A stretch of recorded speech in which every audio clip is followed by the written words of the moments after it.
Red Bull and Max Verstappen, who dominated Formula One in recent years, now face their biggest technical and internal management challenge amid a 2025 season filled with drastic changes and external pressures. Can Verstappen save the day, or is this the beginning of the end?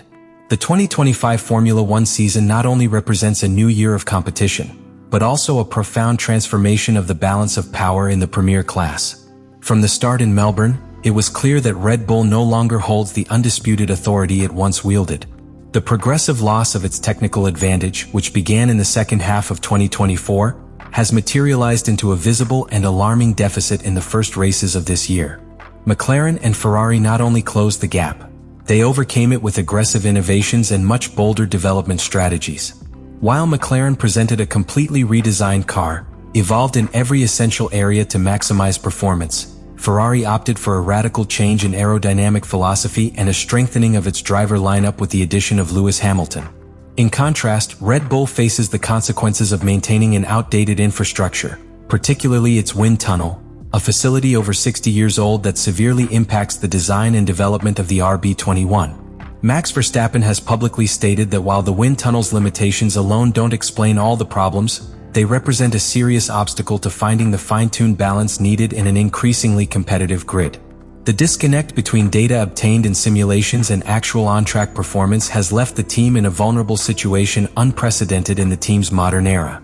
The 2025 Formula One also demands immediate adaptations to technical regulations that increasingly restrict the scope for innovation, meaning every small detail, every micro-adjustment to suspension, aerodynamics, or thermal management can define success or failure.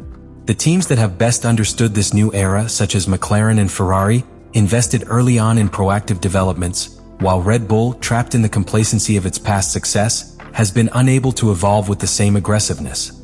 For Max Verstappen, the season began under unprecedented pressure.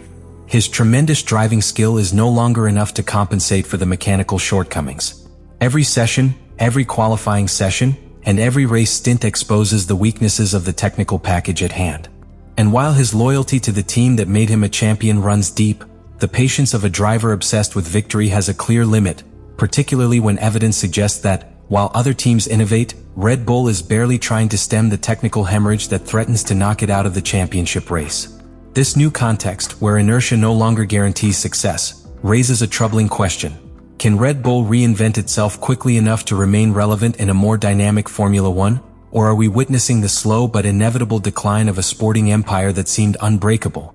The Lawson affair has starkly exposed Red Bull's structural problems in 2025 and marks a turning point in the team's internal crisis.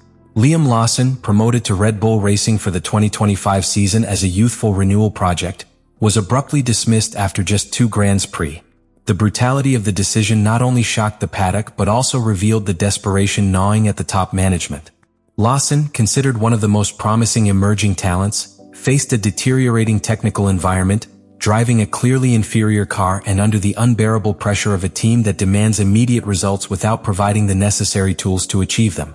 The result was a chain of errors, accidents, and erratic performances that culminated in his abrupt demotion to Racing Bulls.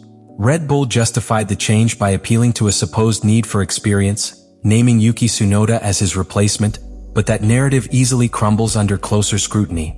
Tsunoda's experience does not address the RB21's structural shortcomings, much less repair the fracture of internal trust that this decision has created. The hasty manner in which Helmut Marko and Christian Horner made this decision sends an unequivocal signal of chaos throughout the Red Bull Racing structure. The team, once renowned for its strategic patience and mastery in developing young drivers, is now acting in a panic. The Lawson case is not just a story of a young driver sacrificed on the altar of despair. It is a reflection of a team that has lost its stability, its cohesion, and, perhaps, its competitive direction. Max Verstappen has not hidden his discomfort with these moves. From his perspective, Red Bull's problem lies not with the drivers but with the car. Insisting on changing the lineup instead of addressing the root causes of the technical shortcomings represents a dangerous distraction that, far from solving the problem, only increases instability and deteriorates internal morale. The signal Verstappen is receiving is alarming. His team is not prioritizing solving the technical deficit, but rather looking for scapegoats to contain a crisis of confidence that grows race after race.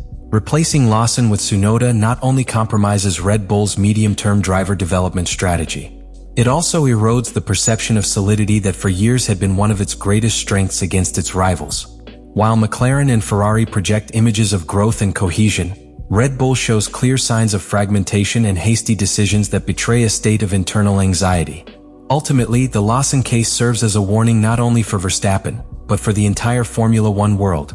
The empire that seemed unbreakable now shows deep cracks, and its decay process could accelerate if fundamental strategic decisions are not made, rather than resorting to superficial gestures that barely disguise the true gravity of the problem. Red Bull's structural weakness in 2025 is reflected, above all, in its inability to offer a competitive car against a grid that has evolved at a relentless pace. The RB21 is, in many ways, an anachronistic car caught between two eras of Formula One. In a scenario where McLaren and Ferrari embraced radical innovations and Mercedes quietly worked to build a much more flexible chassis, Red Bull opted for a conservative evolution that has ultimately exposed the inherent limitations of its technical package. The problem isn't limited to a single aspect. The RB21 suffers from multiple shortcomings that hamper it on several key competitive fronts. The lack of correlation between wind tunnel data and actual on-track behavior, caused by the age of the development infrastructure, has generated an aerodynamic imbalance that is difficult to correct in the middle of the season. Instability under braking, excessive sensitivity to crosswinds, and loss of downforce in slow corners are visible symptoms of a design that fails to adapt to the new technical demands of 2025. McLaren, in contrast, has led the MCL39 to an almost complete redefinition of its fundamentals. They opted for a completely redesigned rear suspension to optimize weight transfer, a narrower nose that improves aerodynamic flow efficiency, and a more compact cooling package that frees up space for a more effective diffuser. These advancements have allowed the British car not only to maintain its pace in qualifying, but also to set a devastating pace on long runs, where Red Bull has traditionally been untouchable. Ferrari, for its part, has found in the Leclerc-Hamilton duo an ideal combination to maximize the potential of the SF25. The Italian team has improved the energy efficiency of its power unit and optimized rear-end stability, two key factors that allow it to maintain a competitive pace in both dry and mixed conditions. The result is that Ferrari now represents a real threat to Red Bull in every race scenario. Faced with this widespread transformation, Red Bull has opted for partial, short-term solutions. The RB21 retains a minimal advantage in straight-line efficiency, especially on low-load circuits like Monza or Baku, but that quality proves insufficient in the current environment. Time losses in slow and medium-speed corners, where the aerodynamic package doesn't generate enough downforce, compromise not only the qualifying lap, but also tire management in the race, another traditional strength of the Milton Keynes team. In essence, the RB21 is a car that has already reached its performance ceiling, while its main rivals continue to grow race after race. This inability to evolve poses an existential threat to Red Bull in 2025.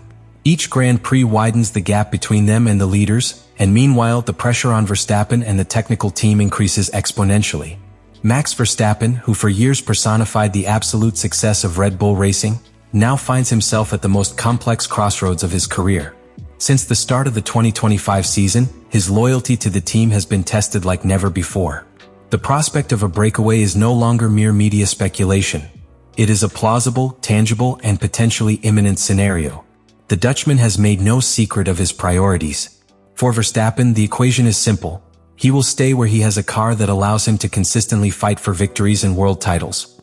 This philosophy has been reaffirmed not only in his public statements but also in the words of those closest to him, such as his father, Jos Verstappen, who made it clear that Max will not hesitate to seek alternatives if Red Bull cannot guarantee him a competitive package. The problem is that after only 3 Grands Prix in 2025, the signals coming from Red Bull are not encouraging. The RB21 has proven to be technically inferior to the McLarens and Ferraris, while management decisions such as the demotion of Liam Lawson have sent an unequivocal message of disarray and improvisation. Red Bull is not only facing a technical crisis, it is also experiencing a crisis of identity and leadership, fundamental elements that a driver like Verstappen deeply values when deciding his future.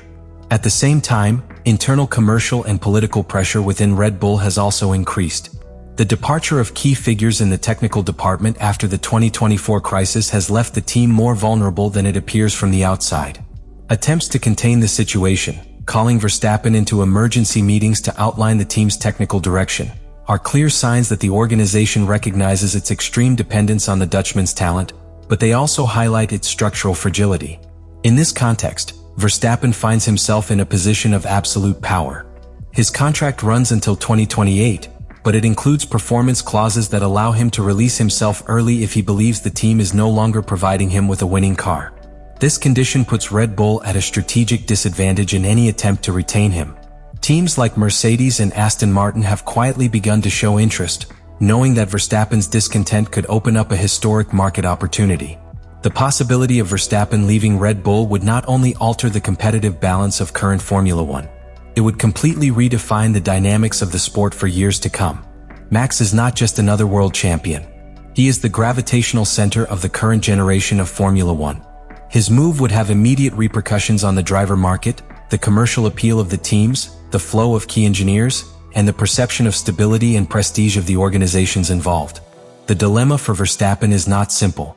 Leaving the project that shaped him and led him to glory entails considerable emotional and sporting risks. However, Formula One does not forgive nostalgia. The recent history of drivers like Fernando Alonso and Sebastian Vettel shows that, sometimes, remaining in a team in decline can erode even the most illustrious careers. Max Verstappen now faces the most strategic decision of his professional life: continue supporting a Red Bull that is undergoing uncertain reconstruction, or look elsewhere for the environment that will give him the guarantee of fighting for every championship. Time is ticking, and each winless race brings him closer to that breakaway that just a year ago seemed inconceivable. The present for Red Bull and Max Verstappen isn't just filled with immediate challenges. It's also fraught with strategic implications that could forever alter the contemporary history of Formula One. Every technical problem, every erratic decision by team management, every race without a convincing performance adds a new rift to what was once one of the most dominant dynasties in modern sport. Red Bull's crisis cannot be understood as just a temporary setback. It is a combination of accumulated errors, a lack of technical evolution, a deteriorating development infrastructure, poor management of young talent, and above all, an inability to adapt with the same speed with which today's Formula One demands change. While its rivals understood that the era of pinpoint efficiency no longer allows for comfort zones, Red Bull seemed to rely too long on the inertia of its past glory. Now it is paying the price for that complacency. In this scenario, Max Verstappen faces the most critical choice of his career. The paradox that unfolds before him is brutal: continue to be the symbol of an organization that is slowly crumbling, or become the architect of a new era in another team, seeking the environment that maximizes his talent at the peak of his sporting maturity. It's not just about winning championships, but about protecting his legacy. Formula One is relentless with those who don't make decisions at the right time. History favors the bold, those who recognize when a cycle comes to an end and are able to forge a new one. From the outside, the question is unavoidable. Will Red Bull, with its current crisis engineering, be able to save its project in time and retain Verstappen? Or is it already too late to reverse the spiral that seems increasingly inevitable? The immediate future of Formula One is being written now, in every secret meeting, every free practice session, every failed race lap. And while definitive answers are yet to come, one thing is certain: we are facing the most decisive moment in recent years. One that could reshape the power in Formula One for the entire next decade.